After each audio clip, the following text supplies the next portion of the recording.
রসিকরাজ গোপাল ভাঁড়ের গল্প বিনা ভাড়ায় স্বর্গে যাওয়া যায় না।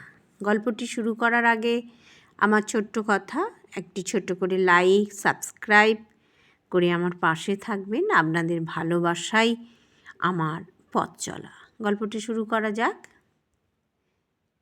হাটে যাবার পথে একদিন গোপালের সঙ্গে এক বামুনের বেশ তর্কাতর্কি বেঁধে গেল।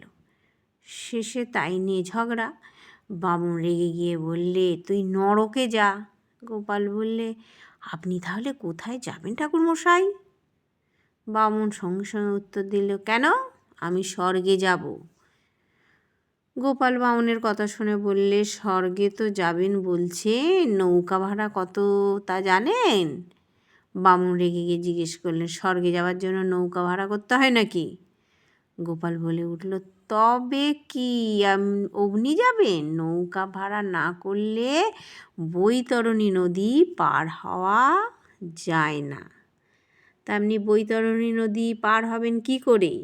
তাই বলছি, আগে নৌকা ভাড়া জোগাড় করুন, তারপরে স্বর্গে যাবার কথা ভাববেন। গল্পটি এখানে শেষ হলো।